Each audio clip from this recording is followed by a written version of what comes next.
Reddit is full of scary stories of all kinds, but what you don't know is that some of them are real and didn't end well. In this video, you will discover the most mind-blowing stories on Reddit. But first, if you're new here, remember to subscribe to the channel. The channel's goal is to get 1,000 subscribers by the end of the year, and I think we can achieve it, so please sign up. Now let's move on to the first story. I abandoned my childhood friend, but he didn't abandon me. I grew up with a boy named Len Briard. I don't think he was ever really a boy. He was more adult than half the adults in town. Whenever his parents argued, he would do something to distract them. He threw himself down the stairs, ate something inappropriate, or simply threw a tantrum. This earned him a reputation for being stupid and undisciplined, but I knew better. I could see Len for who he really was, and in some ways I think I was his only real friend. Many children on the playground made fun of Law or forced him to do stupid things. This is how he got his nickname, Dumb Again Len. He encouraged this image. It was the only thing he could really control, but to me he was just Len, and when everyone else looked away, I could see him finally let his guard down. We talked about the things he really loved. By age 8, he was teaching himself piano and loved card tricks, and he was smart and incredible at sleight of hand. It's not too surprising, seeing as he fooled the entire world into thinking he was an idiot. When it was just the two of us, we played cards, all types of cards, everything from blackjack to go fish, sometimes two-player swords. Len didn't have just any deck of cards, and it was one of those dirty decks of cards with sassy women. He stole it from his father, who forgot it in his pocket after a poker night with his work friends. I think he didn't want him to get in trouble. Len was uncomfortable with all those people knew, then he painted the clothes with a black pen. Sometimes at recess, he would tell me invented names and stories, like the Queen of Swords, who he named Elise after the song. He told me that she was a concert pianist and that one day he would get so good at playing the piano that even she would notice. "She's going to take me away," Len said. "She's going to teach me how to really play." I amused him. I asked him about all the people on deck, their names, their stories, their dreams and desires. He had an answer for everything. They turned from stars in drivers, bankers, painters, and dancers. All it took was a marker and a little imagination. "I'm not stupid," Len said, "and I know they're not really those people. I know." He looked at me as the bell called us back inside. The sound of scurrying sneakers passed us by. But I think that's what they wanted to be when they were little. That moment was my first taste of adulthood. It was a time when I realized that not all children grow up to be what they want to be. Len and I remained friends until high school. I was having a hard time adapting, and I admire a lot of that was because of Len. He was one bad day away from being placed in a special needs class, and the name calling was getting to me. We were the Tard Buddies, and I got tired of being called the boyfriend. Stupid Len's boyfriend again. It was high school. It was a social hell. I wanted Len and I to be friends forever, but it wasn't like that. I'm tired of getting in the way of punches, kicks, and insults. After a while, I just walked away. On the outside, Len didn't seem to care, but I knew he didn't. He just did as he always did, sacrificing himself for the good of others. I stopped walking with Len to school. I started taking the bus, and I saw it pass by every morning. He never looked at me, not once. He just kept his head down, playing with his playing cards. Elise's letter was getting a little frayed around the edges, but her pen dress was as chic as ever. Now Len played the piano well enough for a concert pianist to notice. Sometimes I could hear him playing in the auditorium when other students had already gone home. I think he was playing for his Queen of Spades, waiting for her to come and take him away. And as we got closer to graduation, my thoughts were occupied with girls, cars, and sports. I was on the basketball team and had trouble choosing which girl to take to prom. My dad was giving me a car, albeit a cheap one, as a graduation present. He was very proud of my letter from university, having it as a centerpiece in his living room. It was an incredible time to be alive, and the days were passing so quickly. I'll be honest, my thoughts rarely went back to where Len and other painful memories lived. My eyes went straight past him in the hallways. It was only in those quiet moments when I was alone that I could feel a hint of regret. The night of the prom, I asked a girl named Fran to go with me. She insisted on picking me up. Her father had a limo service, so we would have the fanciest car in town to take us. How could I say no? My parents were traveling that weekend, so when the doorbell rang, I was all dressed up and ready to rock. I opened the door, smiling from ear to ear, and there was Len. I stood there, shocked. He was pale and thin, mainly from malnutrition. Seeing him so close up and what he had become gave a whole new perspective on him. He looked miserable. But deep down, I always knew he was. He had the same blue coat as always in that cheap plastic material. Are you okay, Len? I asked. Yes, he said. I can enter? Of course, I nodded. In between. He went in and cleaned his shoes, and he walked right past me and sat down at the kitchen table. He picked up his deck of cards and gestured for me to join him. My date will be here any minute, I said. I do not think... You've never turned down a game before, Len laughed. Will this be the first? We both smiled. He didn't seem angry, and I had no reason to be either. In a way, it was good to see him again. It felt right, despite being completely unannounced. We started our childhoods together. Now, we would end them. He set the table for a round of spades. It could take hours to play, so I raised my hand in protest. Len just shook his head. Just one round, he said. Winner takes all. No bids? No bidding, just pick up as many tricks as you can. Clear? He put his cards on the table and we started shopping. One by one, we draw and discard the entire deck. I bought the last deck of cards, the Queen of Swords herself, Elise. I was having a hard time imagining her without the pen dress now. What are you going to do after this? Len asked. I mean, after tonight. College, I said. Sports medicine. You entered? Minnesota. Come on, Huskies, I guess. No. Len won the spot with a King of Hearts to my 6. And you? I'm done, Len said. After this, I'm just fed up. Come on, man, I smiled. You have talent. Make it worth it. His 8 clubs beat them both. No. We played until the last move. Now I knew there was nothing left but swords. I had saved the queen for last. If he had an ace or a king, I would be screwed. I hope you have a good night, Len said. Not just tonight, you know. Thanks, man. You too. He lowered the page of spades. I lifted Elise. Len just leaned back and clapped his hands. She'll change her mind one day. He smiled. Just not today. This is difficult, I nodded. Good game. Something honked outside. It was time to go. Len shuffled his cards and followed me outside. We hugged for the first time in years. Let's play again, shall we? Clear. Fran waved at me from the back window. I got into a limo and Len drove away into the night. Later that night, Len Breyer at himself while holding the Queen of Swords. Apparently, he had botched the audition for the music school he applied to. All 4. I think he hated his fragile nerves so much that he had to... There were only a handful of us at his funeral. I left the playing cards in his closed coffin. Someone played the piano, but not as well as he would. But life has a way of moving forward whether you want it to or not. My date with Fran came and went. Then there was Anne, Rebecca, and Casey. Finally, there was Ida. There would be no one after Ida. We had our first and only daughter, Michelle, when we were 25. I went into sports medicine and it paid well. I could buy a house for my family near Frog Lake, 2 cars, 2 dogs, and the biggest TV in the neighborhood. We ate at a restaurant every Sunday and went to the cinema every last Saturday of the month. We danced our lives in a wonderful routine. While there were many kids like Len who never got to be what they wanted, at least I did. I was a husband, father, and a hard-working man. There was nothing to complain about.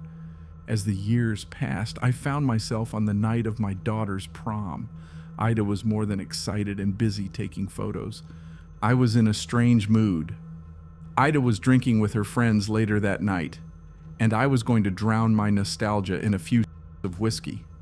While waving to Michelle and her date, I decided to take a walk. Ida pleased me, even though I had never seen myself walk around like that alone. She figured I was just being emotional. In a way, I was. I took a walk around the lake. There was an old chessboard set up there years ago that no one played anymore. The pieces had been thrown into the lake a long time ago, but the board itself was fine. The chairs too. I sat, listening to the frogs croaking. The smells of early summer brought back memories and feelings I had hoped to forget. Moments later, the seat in front of me was occupied. I'd recognize that cheap blue jacket anywhere. A few stubborn strands of hair clinged to patches of leathery skin. A dry mouth pulled back into a skeletal smile, protecting a black tongue. There were no eyes, and a bullet hole in the side of his temple. His movements were forced like a puppet pulled by an unknown force. Limbs hung lifeless at their sides, moving only in quick bursts. I didn't know what to do or say. I thought I was hallucinating, but he was right there. It was also real and unceremonious, like a waking dream, as casual as someone sitting next to you on the bus. I could feel the stone chess pieces beneath my fingers, the cold wind blowing over the lake. All these years, Len showed up for one more game on prom night. Swords? A voice untouched by time, and his head fell and his mouth remained still. I tried to meet his gaze, but there were no eyes to meet mine. I found myself staring, losing track of time. Yes, I agreed. Clear. One round, he said. Winner takes all. I nodded. No bid. They were the same cards we had played with all those years ago. Some were deformed and crooked, and there were stains of dirt. They were difficult to shuffle. Len put them in his mouth as if he wanted to blow away the dirt, but his lungs couldn't hold the air. Instead, he just stared at the deck as if trying to remember how to breathe. He stretched, concentrated, and forced air into his body. It didn't stay inside him for long, as the cracks in his leathery skin made the wind howl through him like rotting bagpipes. He shuffled and dealt the cards meticulously. We played the first move. My 10 of hearts beat 8 of them. You have a brilliant child, Len chirped. She is good? The best in the class. Michelle is a math genius, he smiles. Len held his cards. I met his blank stare.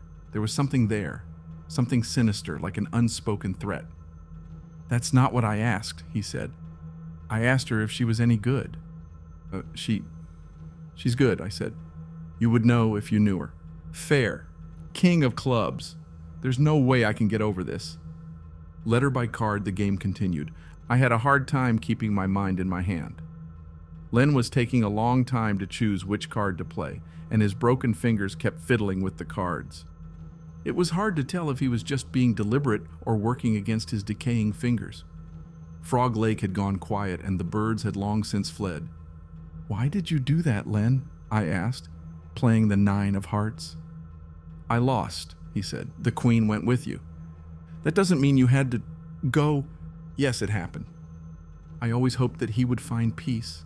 Instead, it seemed like he was stuck in the past, wearing the same tattered clothes and the same tattered face.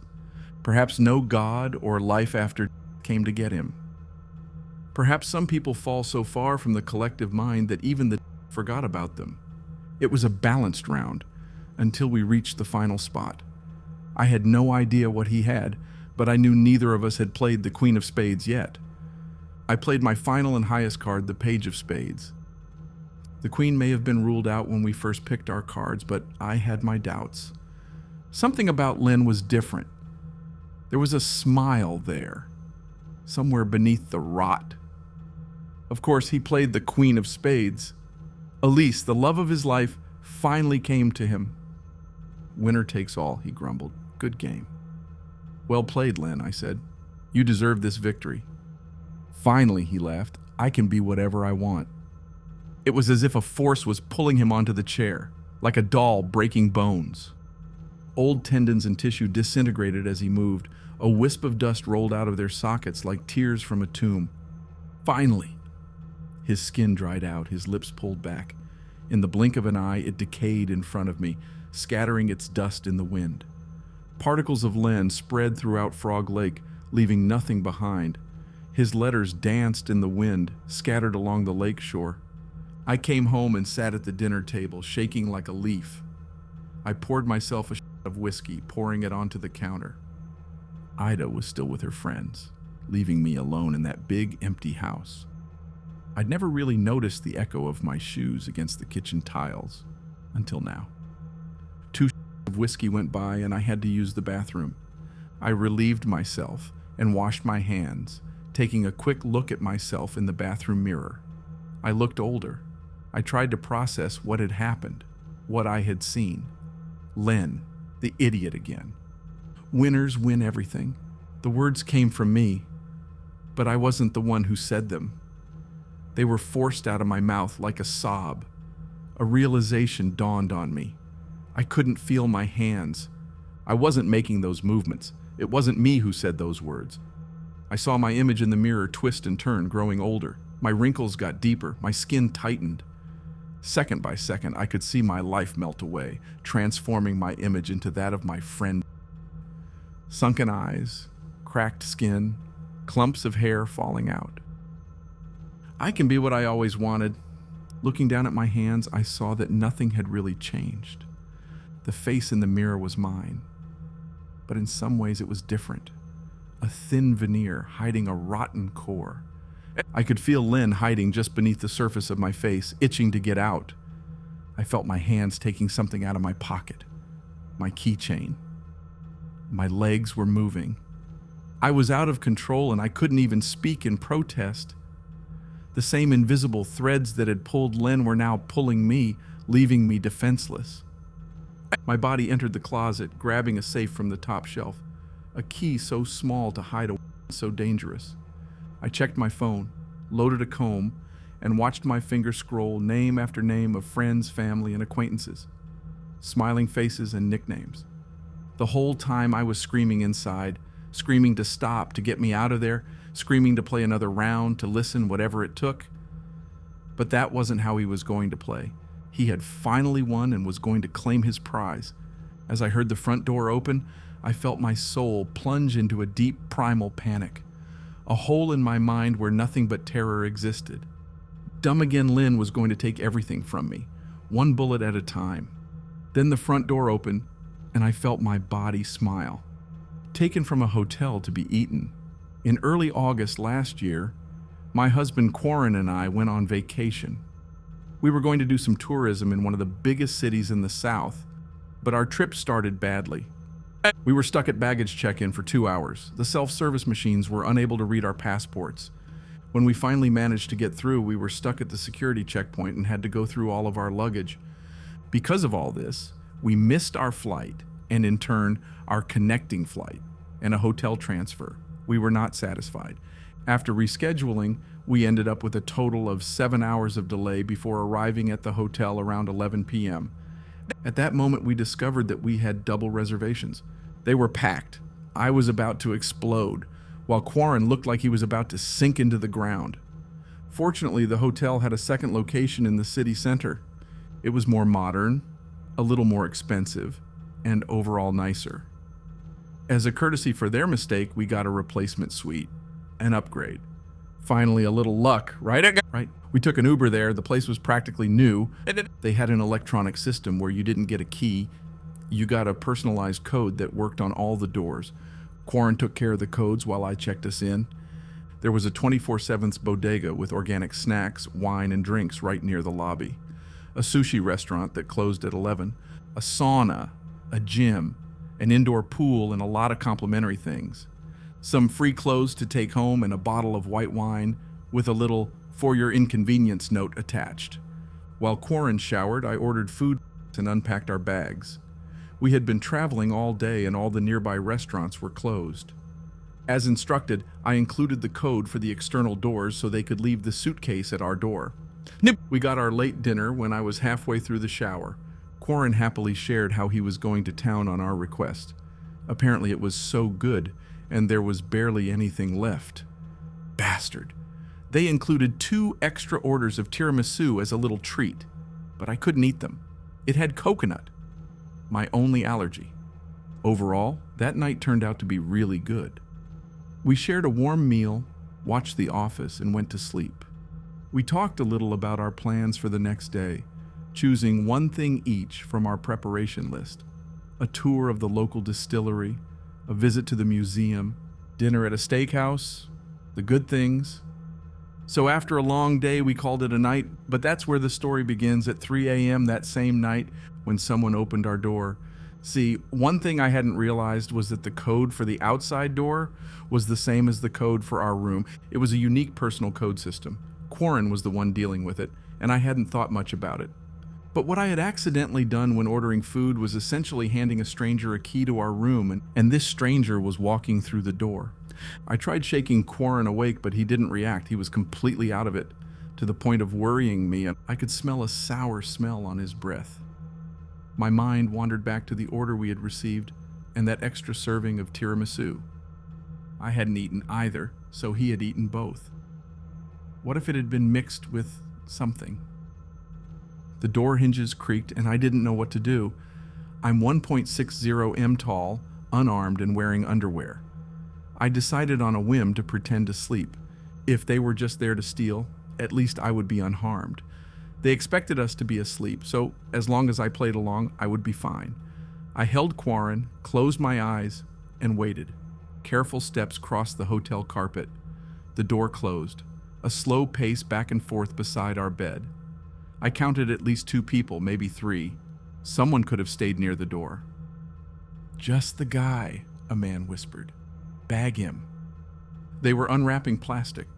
They were not in a hurry. I could tell they had done this before. They were quick. I held Quarren, debating in the back of my head what the hell I should do. I was inclined to wait for them to leave the room and then immediately run outside and get help. But something changed. One of the intruders made a shushing noise and motioned for the other to come closer. "What?" one of them whispered. "There," replied another. "To welcome." As Quarren was the only one who had eaten the tiramisu, one of the spoons was left unused. Only one of us had taken the bait. They knew one of us was awake. In the next breath, I was gripped. One hand covered my mouth and the other my throat. I was pulled out of bed before I even realized I was struggling. I opened my eyes to 3 dark figures. They were talking over each other in a moment of panic. One of them said they were screwed, another saying they should leave, and a third reminding them that they had no choice but to take me.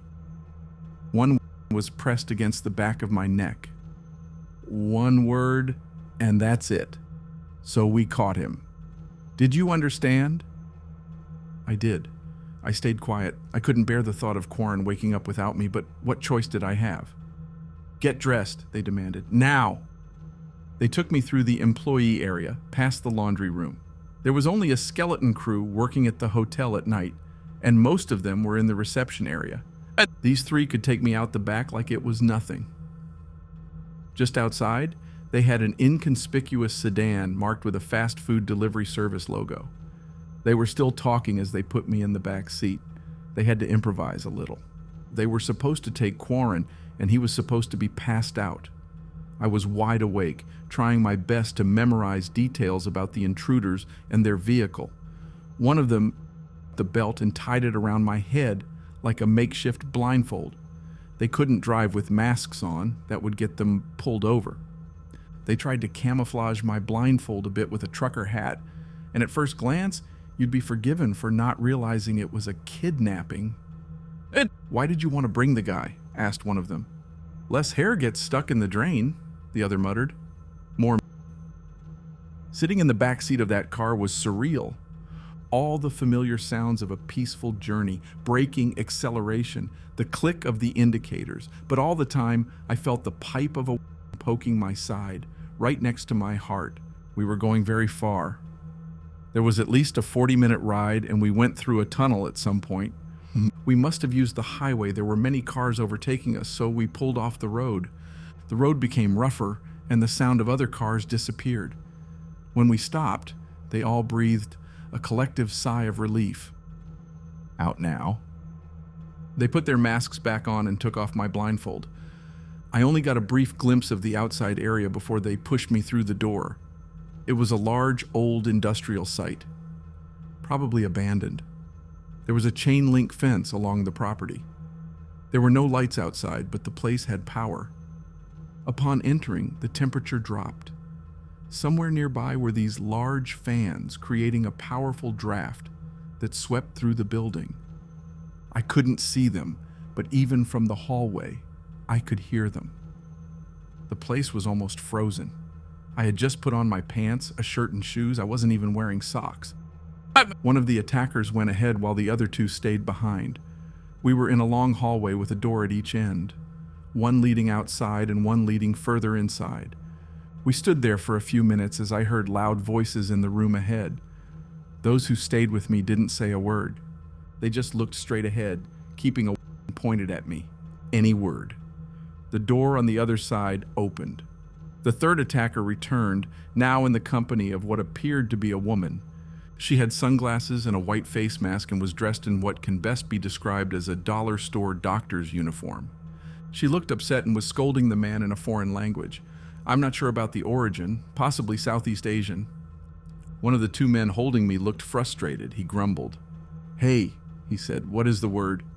"I don't know," the doctor groaned. "We always choose the man." Then, she scoffed, "it could affect the harvest. I don't know. Hormones." She threw something into the hands of the man beside her and turned to leave. "Get her ready," she shouted as she ran through the doors. "We try." I was dragged into a large open space. It looked like an old warehouse. The doctor was nowhere to be found. She must have gone ahead. There were doors everywhere, and I was taken to what looked like a bathroom.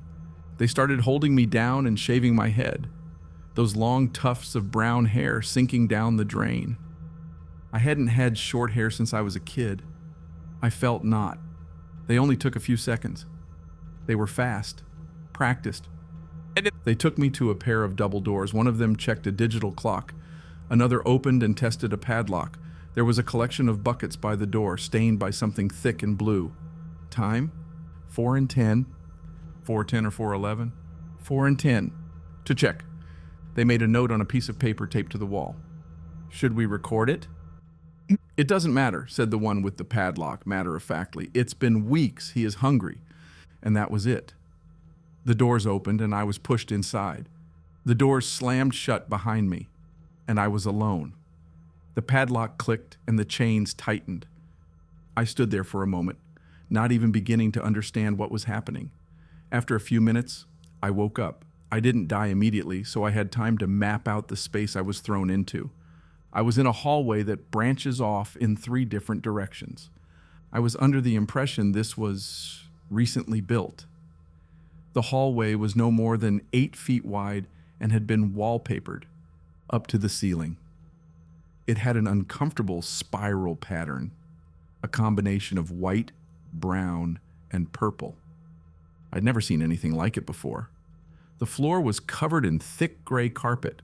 There were little fluorescent lights above, giving this spooky illusion that the pattern on the walls was showing. Somewhere in the distance, there was a rhythmic beat. It was getting closer. Heavy footsteps approaching. I chose a direction and ran there. If you've never been chased by a predator, it's impossible to describe what it's like. It is, in a literal sense, dehumanizing. It makes you feel like less of a person.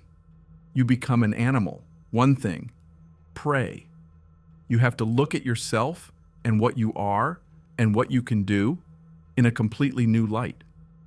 It forces you to come to terms with the most honest, primal version of yourself, and it is scary. It brought up how long it had been since I ran and how impractical my shoes were. I ended up kicking them out, barely able to stop. I went down one hallway, then another, then another. I ran past a small room with what looked like a pile of pillows in the middle. It stank of ammonia, so I decided to take another route. It was getting harder and harder to tell where those rhythmic beats were coming from, and it felt like I was about to hit something at every turn. Then I turned a corner and saw someone. 2 people, a man and a woman, and both dressed in bright blue wool turtlenecks. They had their arms firmly at their sides and stood shoulder to shoulder in a very unnatural and rigid manner, like 2 children trying to hide something behind their backs. I stopped. For a moment, I thought I wasn't the only one locked in there. That maybe, just maybe, there were others. Maybe we could work together. Then I realized the knocking had stopped. The moment I saw these 2, it was like everything that was chasing me stopped. The two stagger forward. It wasn't a step. It was like two dummies being pushed. I turned to run when the banging started again, this time right behind me. I ran, screaming. All of your senses go into hyperfocus, and you have hundreds of thoughts running through your head at the same time. Any tiny detail that your eye accidentally catches is engraved in your mind. To this day, I can remember the little things I noticed while running down the hallway. Scratch marks, breaking the pattern on the wallpaper, stains on the carpet, dark splashes on the ceiling.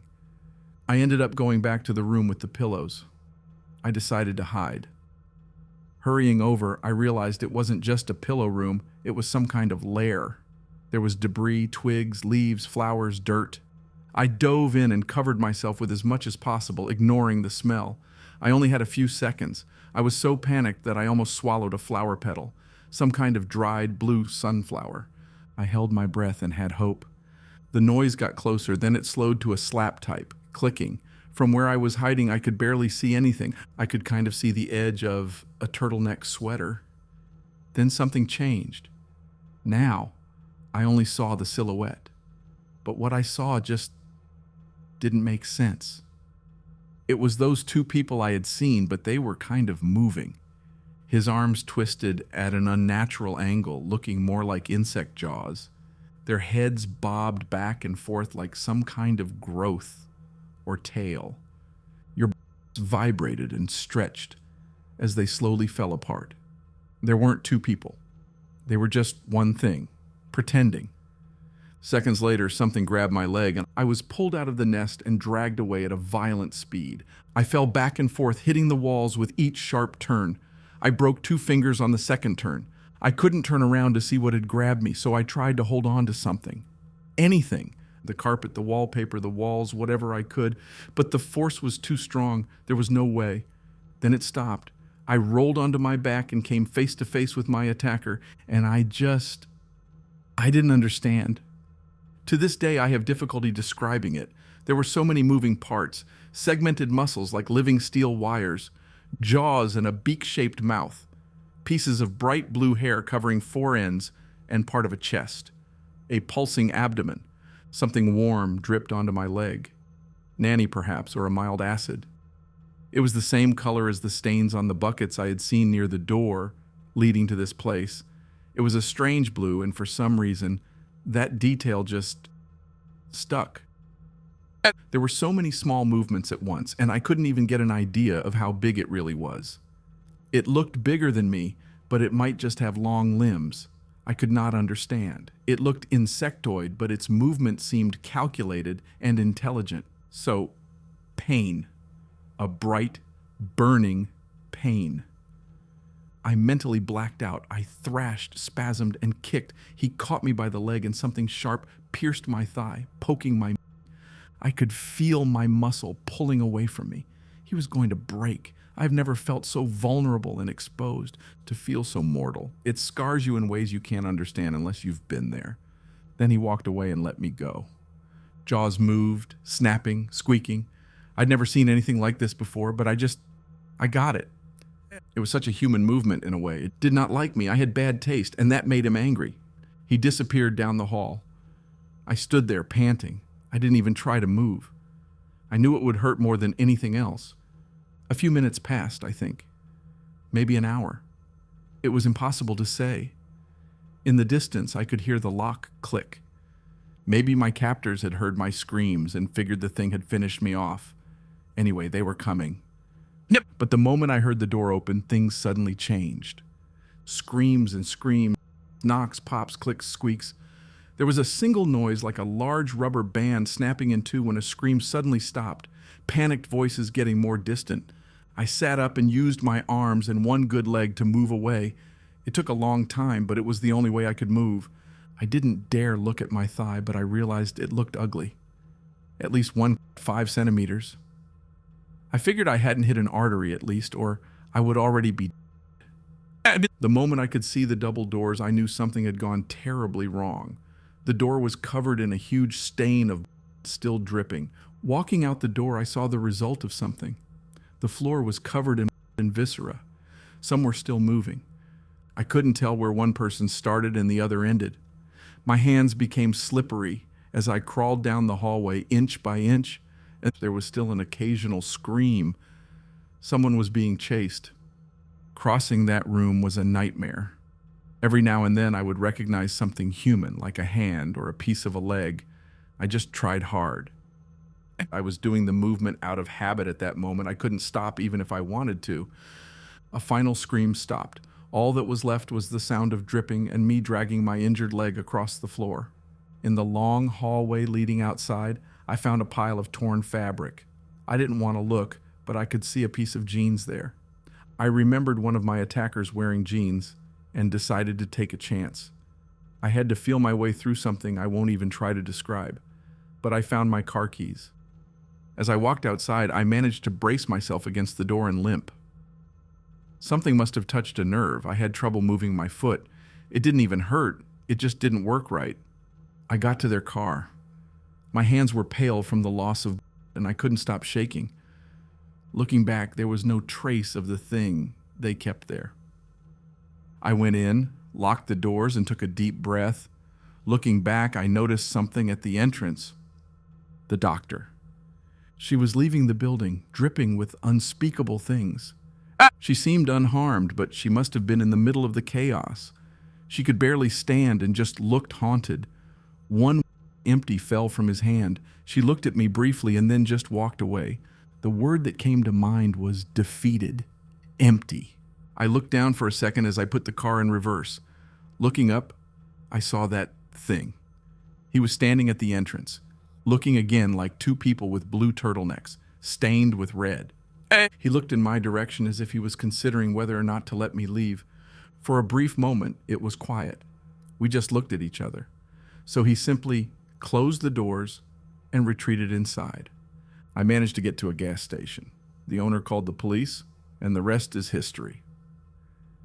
I don't think many people read the articles about it. It was considered a gang thing related to, as the people involved were producing illicit substances. While I agree with this description to some extent, I find it completely misleading. Yes, that thing produced something, but what was it and what was it used for? God knows. I've talked to Quarren about this 1,000 times, but it's impossible to make others see and understand what happened that night. It was only a few hours overall, but it completely changed my life for the worse. To this day, one of my feet is much duller than the other, and I always double and triple check my locks. I made a lot of mistakes that night. I didn't know how the hotel codes worked. Maybe I didn't fight enough when they brought me out. Maybe it was stupid to try to hide. Maybe it all comes down to me having the worst luck in the world, finding this, and the worst luck in the world surviving it. Quarren claims I have some form of PTSD. I don't think he's wrong, but I don't think that tells the whole story. See, sometimes I see these people in the distance who seem strange. Two people in a peculiar pose. A person and two children standing at the very end of an alley, only to disappear the next time you look. I'm sure some of this is just trauma coming back to the surface. I'm sure it is, but not all of it. My boyfriend and I swapped bodies. Me with purple knuckles, reducing my face and his fists to pulp.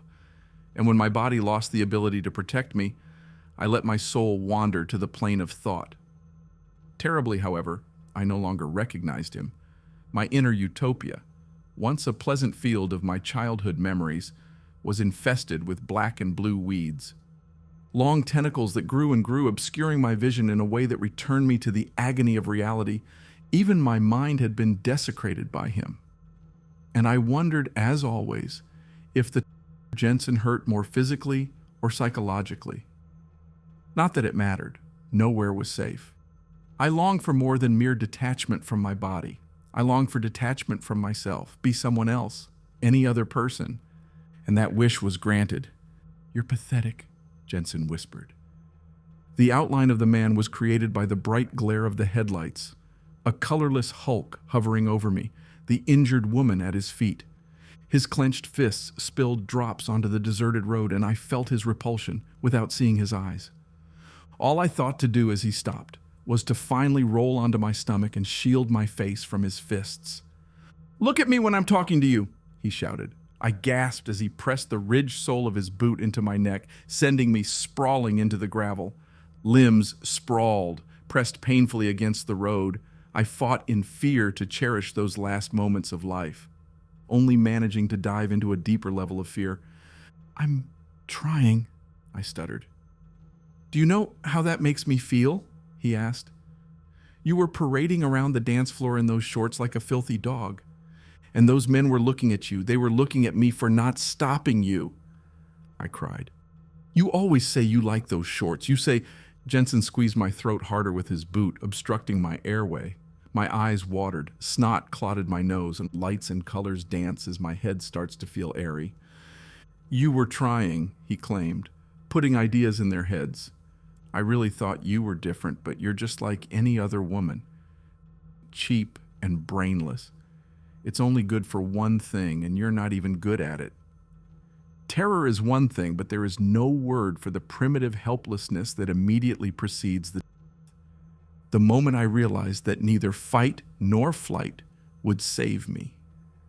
And the moment a hooded form appeared at the end of the road, walking toward me with intent, but that deep subconscious horror consumed my soul as the hooded figure approached. His form lost its shape as my vision shrank and my lungs emptied. Then came his voice. The shadow spoke not with words, but with a promise. She called me, and I answered. I wish I wasn't Bethany. The hooded figure stopped walking. For an eternal second, she watched me squirm under Jensen's boot. Then the thing was carried away by the bitter breeze of that fierce night. The thing that might have been a grim reaper, a genie, or a figment of my oxygenless imagination. And before I had time to process what I had witnessed, the world distorted. As if being torn by a current, I felt my soul curve upward and pass through a blackened spiral of air. My essence passed through a wriggling red blob of light, moving in the opposite direction, a non-physical force with which I felt a frightening affinity, and then my soul rejoined the tangible world. He slid back, eyes wide and terrified, but they weren't mine. I looked at the boot pressing down on a long neck, and my eyes swam in abject terror. I was seeing the attack through Jensen's eyes, screaming deeply as the body beneath my boot screamed in a high-pitched tone. "What the hell is happening?" she screamed wildly from below. I jerked back, lifting my boot, and then watched my old self gasp for air before standing up on unsteady legs to face me. When my own body turned to face me, I finally saw the full extent of Jensen's attack. The excruciating collage of colors. Of course, it wasn't this callous act that horrified me. "It's me!" The girl in front of me, using my face, lamented. "It is me." I watched my former body shake uncontrollably before looking down at the wide, open palms, attached to my new body. It took a long moment for me to accept the truth, to accept what I knew from the moment it happened. I was inside Jensen's body, and he was inside mine. "We have to call someone," I whispered. It wasn't a solution. The best solution would be to run, seize the blessed opportunity to escape my miserable, but my brain wasn't working.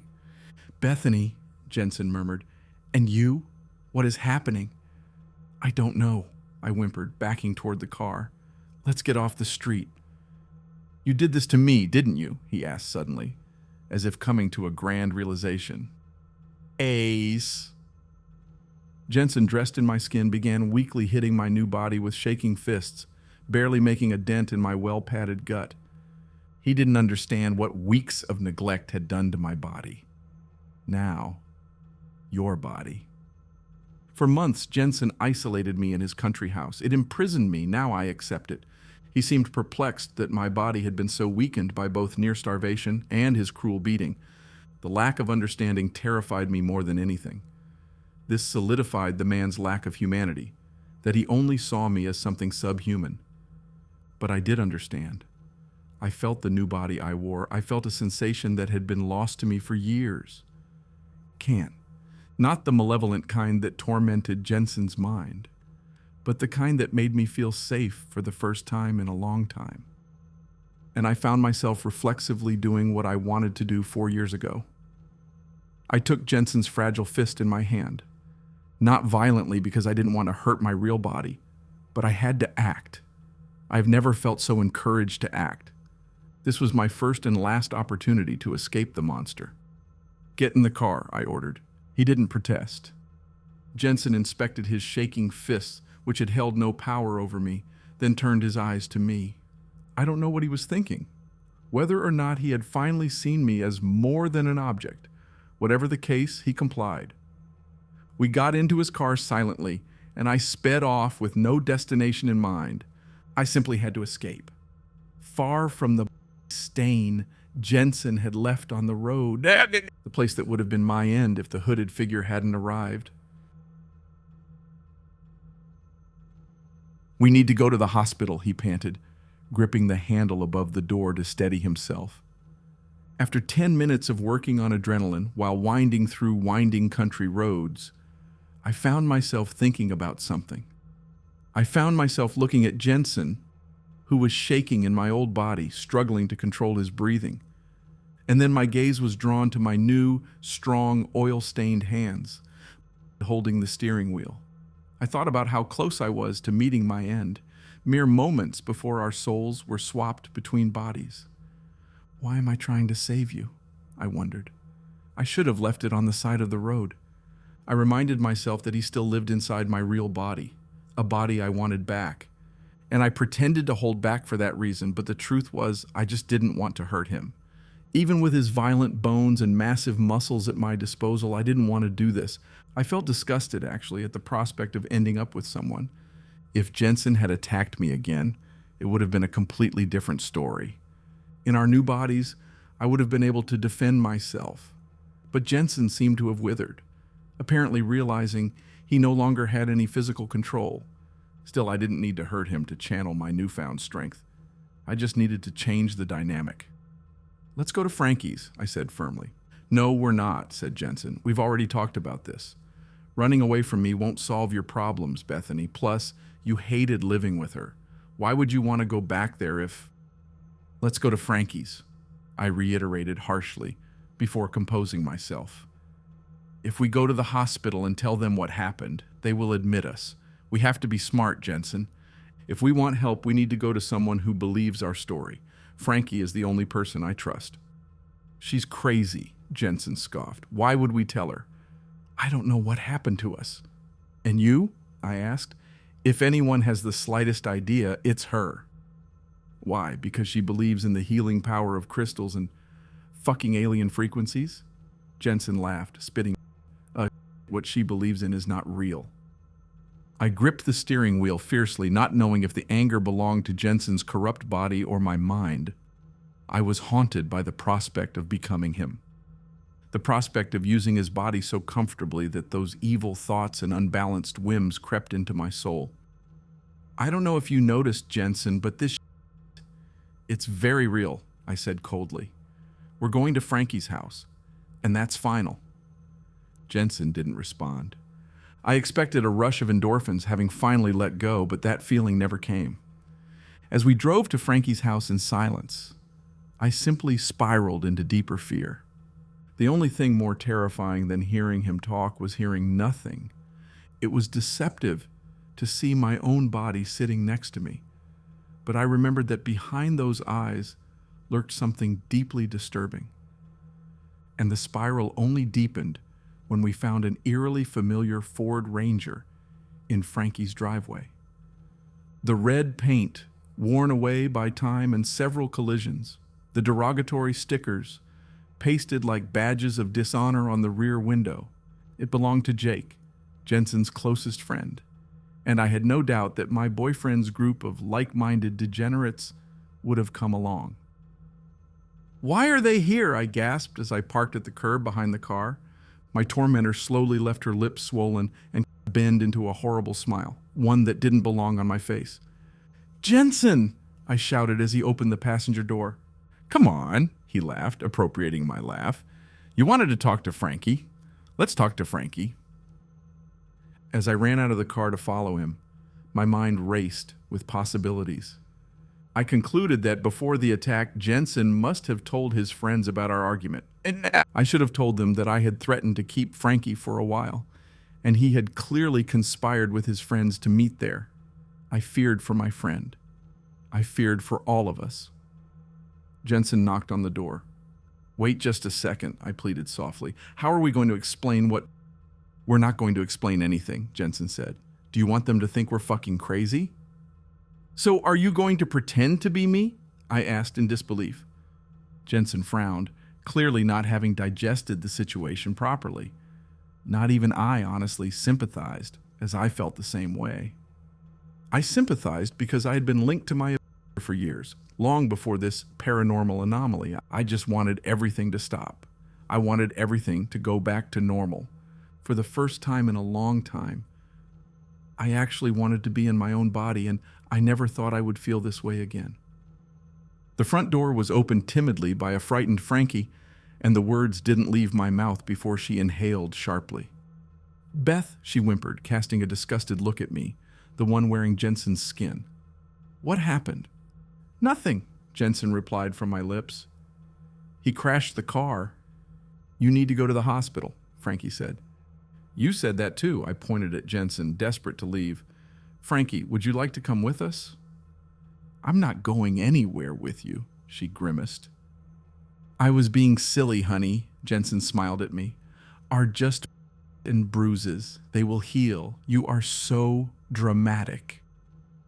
"Son," a voice bellowed from the hallway, "we were wondering when you were going to get here, buddy." Jake, Matt, and Liam emerged, my attacker's 3 antisocial friends. Jensen opened his lips to respond before remembering that he was no longer in his own body. He watched his cackling minions come toward me, and I had to swallow a mouthful of intentional phlegm as I fought back the fear, the horror I felt whenever I came across those monstrous men. This time it was amplified by the fear that they might realize I was no longer their friend. "Hey, guys," I said, struggling to sound like Jensen. "Listen, I know I said we should do this, but I changed my mind. Let's go home." "What?" "No, we drove here for you," Jake huffed, eyeing me suspiciously. "Bethany needs an intervention, and you're clearly not convincing her, Sonny. That's why we're here, isn't it? We're not leaving until this is resolved." "Yeah, we're not leaving," Matt added. "Yes," Liam repeated like a parrot. I wanted to ask Frankie if she had been hurt. He asked if Jensen's associates had forced entry into the house, although I already knew the answer to that. Furthermore, I knew that asking these questions would destroy the illusion. These were things my partner would never ask. "They're right, Jensen," Jensen said, barely hiding his giddiness. "I've been acting crazy. I need it. I've needed this for a long time." "Shut up," Jake growled. "I wasn't talking to you, bitch, was I?" Jensen's cheeks ran with some emotion that I struggled to place. Frustration, embarrassment, fear, perhaps. He was unfamiliar with this feeling, the feeling of being repressed, the feeling of being threatened. "Listen, this is... Frankie stuttered. "I'll call... You're going to call the... Jake began, mocking my friend. "You won't call anyone." Frankie's lips quivered and the man rolled his eyes. "You're not going to cry again, are you?" He sighed. "We just came here to talk, Frankie. We're here for Bethany, not you. Now, are we going to go inside or stay on this porch all night?" Jensen entered Frankie's house without a moment's hesitation, and I followed, trying to ease my friend with a soft, apologetic smile, a smile that seemed to worsen his fear. After all, she didn't see her friend smiling at her. She saw her friend's attacker offering what must have looked like a cruel smile, and Jensen wasn't making any effort to act like me. He walked confidently into the living room, watched strangely by everyone, and I was fighting the urge to say something to Frankie. I would have told her everything right away if Jensen's friends hadn't been there, but they were unpredictable, even more unbalanced than my boyfriend. I had no idea how they would react to my story. I didn't want to incite a violent reaction. "Now, Bethany, do you know why we are here?" Jake asked. "Yes, I have. I've been horrible," Jensen responded, using a sweet tone and words that appealed to my body. "I know I said I wanted to run into Frankie, but he really made me see how stupid I was being. I'm just a coward sometimes, I guess. Frankie, no offense, but we're not even friends anymore, are we? It's all about Jensen and me now. That's my focus. We just need a little work. Relationships are hard, Matt nodded. But you have to trust Jensen. He's a good man. He put up with a lot from you, you know? You're lucky to have him. Frankie scoffed. You got something to say, bitch? Liam nodded. Leave it, Jake said. We're not here to fix it. We are here to help our friend. Beth, I interrupted, heart pounding as I felt the atmosphere tightening. Let's go upstairs for a second and have a private conversation. Jensen rolled his eyes. No, dear. We should stay here and listen to what the boys have to say. They are speaking sensibly. They are... Is that how she always is, Sonny? Jake gasped. You are a nightmare, Bethany. You don't respect him at all, do you? You don't want to work on this relationship. Go up and talk to him. We'll be waiting down here. Jensen was stunned. No one had ever spoken to him with so much sarcasm. And the worst part was the vacant look in my partner's eyes. I felt like he didn't understand. But I understood. I was scared for him. Scared of those men. Even in Jensen's body, I didn't feel safe, so I was relieved when he reluctantly nodded and followed me upstairs. What the hell are you doing? He asked softly. I asked, what are you doing inviting them here? You were being stupid before, talking about running back to Frankie. So I told them you were going to leave me, and they said we should talk, Jensen said. Did you and your friends plan to intimidate me into submission? I asked, finally speaking my mind after 4 years in prison. Jensen smiled, speaking with a gentle abrasiveness. You are such a dumb bitch. And, well, you're in my stupid body, so watch that tongue of yours, I warned. The sooner we kick your friends out of here, the sooner we can talk to Frankie about what happened to us. Oh, right. And will this fix everything? Will she put us in touch with some sorcerer who can fix us? Jensen spat. What's wrong with you? I screamed. Do you want to be stuck in the wrong body forever? I'm not going to fight it, he said softly. I'm sure Frankie will tell us that we have business to take care of. Jensen paused, eyes widening. Yes, that's it. The moment is incredible, isn't it? Everything makes sense now. We switched bodies before the intervention so I can fix things. So you can see things from my perspective, understand my experience. This is all a learning experience for you that you just need to understand. Then we will be returned to our bodies. God, it's so obvious. Of course I had to resolve everything. That doesn't feel right, Jensen, I replied as he started down the stairs. Let's finish this, he said. We will resolve everything. Then we will return to our bodies. And you'll never be an ungrateful little bitch again. You will finally appreciate what you have. Jensen, I hissed, following him to the entrance. That is not... Everything's solved, he announced, skipping into the living room and returning to his seat. Are you okay, Sonny? Jake asked me, ignoring the strangely cheerful Bethany. I nodded slowly, deciding to follow Jensen's plan. We just had to claim that we had it all figured out, so we'll get rid of your scary friends. We talked, and she will behave, I said, disgusted by my own words. Thanks for the help, guys. We'll take care of it from here. And that? Liam asked. That's it? I replied. Jensen rolled his eyes. Oh, darling, certainly there is more to it than that. We have to work on everything if we want things to go back to the way they were, if you know what I mean. What's your damn problem? Jake howled. Nothing is ever good enough for you. No, I didn't mean that, Jensen groaned, visibly starting to get tired of the way his friends were treating him. No, I didn't mean that, Matt scoffed, laughing. What a crying little girl. At that moment, Jensen completely fell apart. Shut up, you idiot. He stopped talking, immediately realizing his mistake. What you said to me, Matt whispered. Jensen didn't say anything. He turned to me with pleading eyes, knowing I would be able to get his friend back in line. And maybe I would know what to say if I had Jensen's mind to go with his body. I began, noticing Matt getting up from his seat. Just calm down, buddy. She's rotten, Jensen, the insulted man shouted. You didn't hit her hard enough. Or did I hit her too hard, I added hastily, laughing in fear as Matt walked forward. I hit her so hard that she, lost some brain cells, huh? The man didn't laugh. He wasn't stopped by his friends, and moments later, Matt jumped on top of Jensen, starting to pound my old body for the second time that night.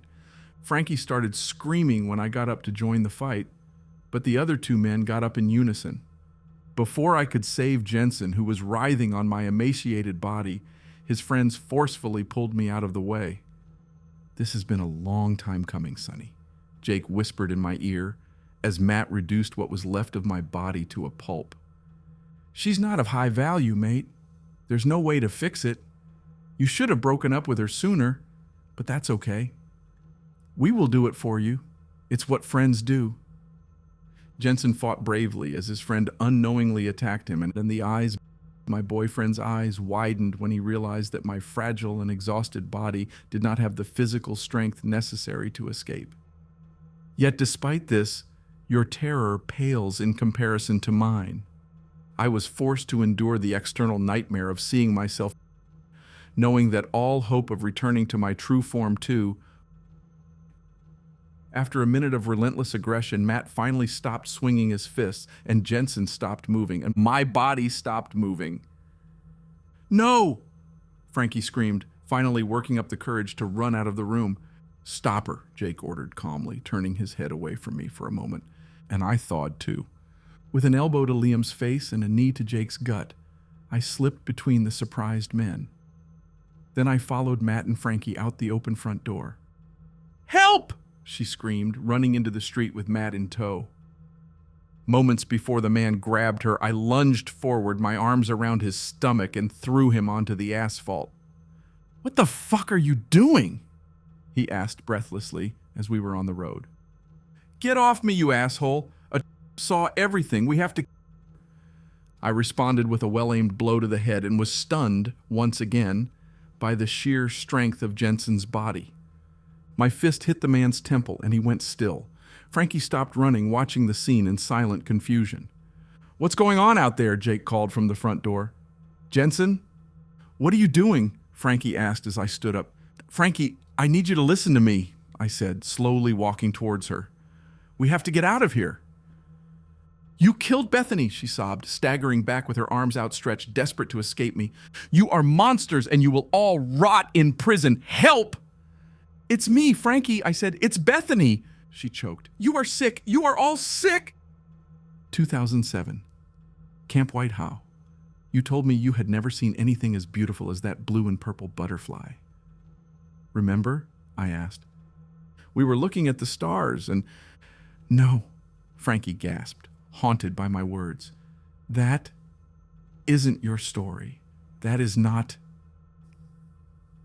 "It's not something I would have ever said to Jensen," I pleaded, following Frankie down the street as she slowly backed up, not daring to turn away.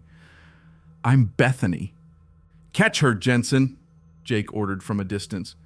"You have to believe me, Frankie," I said. "Why would I lie?" "There's something wrong with you," she gasped. "Somebody help me." "I made a wish, Frankie," I said. "I wanted to leave my body, and I entered his. He entered mine. Matt killed Jensen. I am not..." "Stop it," Frankie whined. "Just leave me alone. Someone, please." "You said the butterfly must have had babies in its stomach because that's how Gary Hunt made you feel," I said. "Why would I know this if I were Jensen? Why would I have told him this story? It is me. I'm Bethany." Frankie stopped walking, finally processing what I said. Processing the story she knew I would have no reason in a million years to tell Jensen. Regardless of how severely he harassed.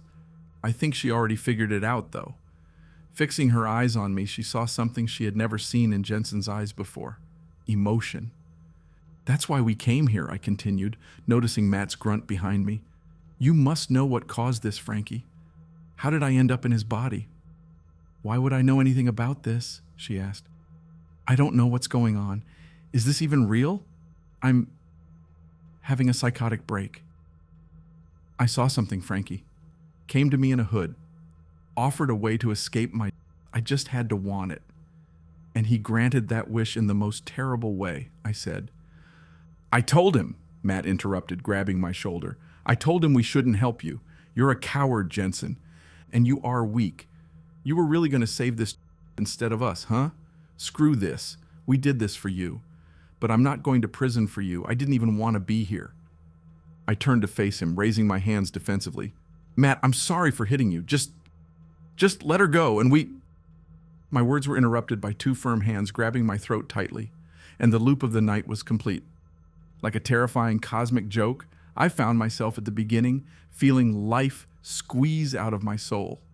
I wondered why I had been forced to suffer, because the unholy being hadn't just let my nightmare end on that road under Jensen's boot.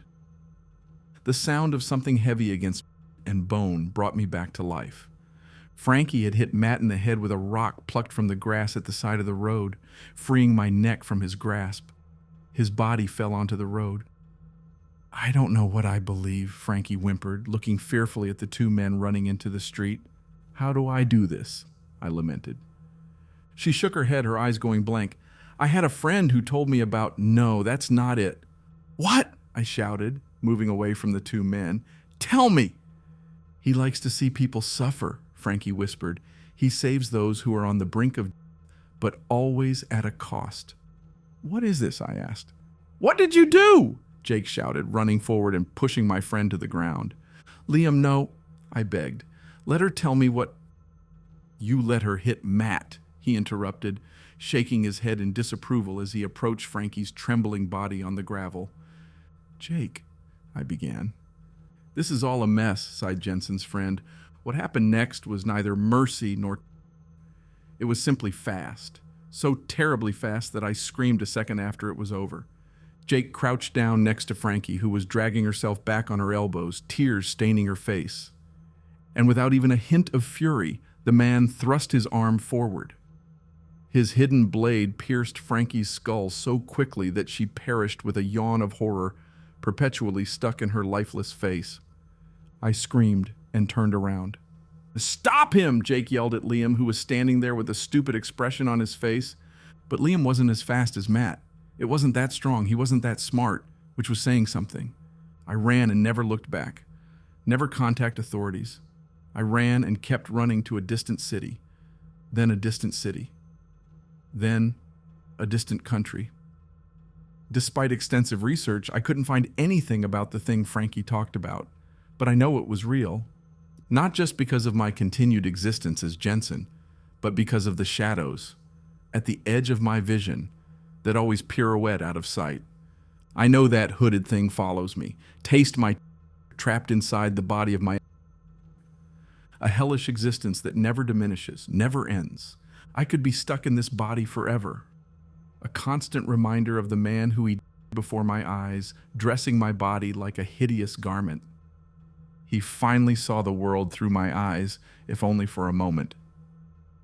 I always wanted him to understand my pain, but I wonder if he really would.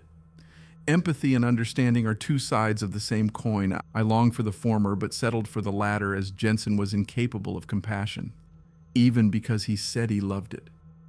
And your power over me persists. I escaped him, but I still suffer, because I lost a part of me. I have lost everything of myself, for I am doomed to live in your vile body for the rest of my days. No matter where I go, your face will always follow me.